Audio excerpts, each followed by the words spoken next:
मित्रों, जय माता दी। कैसे हैं आप सब, ये बताने के लिए कमेंट में जय माता दी जरूर लिखें। माता रानी आप सभी का कल्याण करेंगी। मित्रों, वर्ष 2021 में विश्वकर्मा पूजा कब है और पूजा विधि क्या है और इस पूजा को करने का महत्व क्या है और भगवान विश्वकर्मा से जुड़ी एक कथा को जानेंगे। लेकिन भगवान विश्वकर्मा से जुड़ी संपूर्ण जानकारी जानने से पहले अभी तक हमारे इस चैनल को सब्सक्राइब नहीं किया है तो सब्सक्राइब करेंगे और वीडियो पसंद आएगी तो वीडियो को लाइक करेंगे और ज़्यादा से ज़्यादा शेयर करेंगे।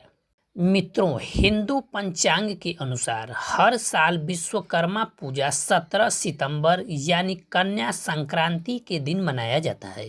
धार्मिक मान्यता के अनुसार इसी दिन भगवान विश्वकर्मा जी का जन्म हुआ था। भगवान विश्वकर्मा को दुनिया का सबसे पहला इंजीनियर माना जाता है। कहते हैं प्राचीन काल की सभी राजधानियों का निर्माण भगवान विश्वकर्मा ने ही किया था, जैसे स्वर्गलोक, सोने की लंका, द्वारिका नगरी और हस्तिनापुर भी विश्वकर्मा द्वारा ही बनाया गया था। इसलिए विश्वकर्मा पूजा के दिन उद्योगों, फैक्ट्रियों एवं मशीनों की पूजा की जाती है। यह पूजा उन लोगों के लिए महत्वपूर्ण है जो कलाकार, शिल्पकार और व्यापारी हैं। ऐसी मान्यता है कि भगवान विश्वकर्मा की पूजा करने से व्यापार में वृद्धि होती है। धन धान्य और सुख समृद्धि की अभिलाषा रखने वालों के लिए भगवान विश्वकर्मा की पूजा करना आवश्यक और फलदायी माना जाता है। विश्वकर्मा पूजा सामग्री एवं विधि को भी जान लेते हैं। भगवान विश्वकर्मा का पूजा करने के लिए पूजन की आवश्यक सामग्री इस प्रकार है, जैसे अक्षत, फूल, चंदन, धूप, अगरबत्ती, दही, रोली, सुपारी, रक्षा सूत्र, मिठाई, फल आदि। इसके बाद फैक्ट्री, वर्कशॉप, दुकान आदि के स्वामी को स्नान करके पूजा स्थान की व्यवस्था कर लें।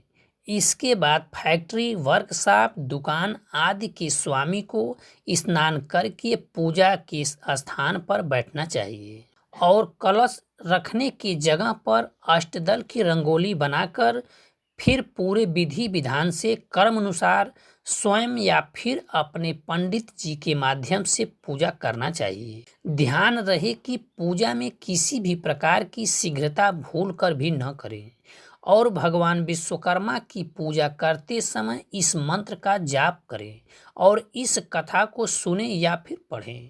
पौराणिक कथा के अनुसार इस समय ब्रह्मांड की रचना भगवान विश्वकर्मा के हाथों हुई है। ऋग्वेद के 10वें अध्याय के 121वें सूत्र में लिखा है कि विश्वकर्मा जी के द्वारा ही धरती, आकाश और जल की रचना की गई है। विश्वकर्मा पुराण के अनुसार आदि नारायण ने सर्वप्रथम ब्रह्मा जी और फिर विश्वकर्मा जी की रचना की थी। कहा जाता है कि सभी पौराणिक संरचनाएं भगवान विश्वकर्मा द्वारा निर्मित हैं। भगवान विश्वकर्मा के जन्म को देवताओं और राक्षसों के बीच हुए समुद्र मंथन से माना जाता है। पौराणिक युग के अस्त्र और शस्त्र भगवान विश्वकर्मा द्वारा ही निर्मित हैं। ब्रज का निर्माण भी उन्होंने ही किया था। भगवान विश्वकर्मा ने ही लंका का निर्माण किया था। भगवान शिव ने माता पार्वती के लिए एक महल का भी निर्माण करने के बारे में विचार किया। इसकी जिम्मेदारी शिव जी ने भगवान विश्वकर्मा को दी। तब भगवान विश्वकर्मा ने सोने की महल को बना दिया। इस महल की पूजा करने के लिए भगवान शिव ने रावण को बुलाया, लेकिन रावण महल को देखकर इतना मग्नमुग्ध हो गया कि उसने पूजा के बाद दक्षिणा के रूप में महल ही मांग लिया। भगवान शिव ने महल को रावण को सौंपकर कैलाश पर्वत चले गए। इसके अलावा भगवान विश्वकर्मा ने पांडवों के लिए इंद्रप्रस्थ नगरी का भी निर्माण किया था। कौरव वंश के हस्तिनापुर और भगवान कृष्ण के द्वारिका का निर्माण भी विश्वकर्मा ने ही किया था। इसलिए भगवान विश्वकर्मा को एक महान शिल्पकार के रूप में जाना जाता है।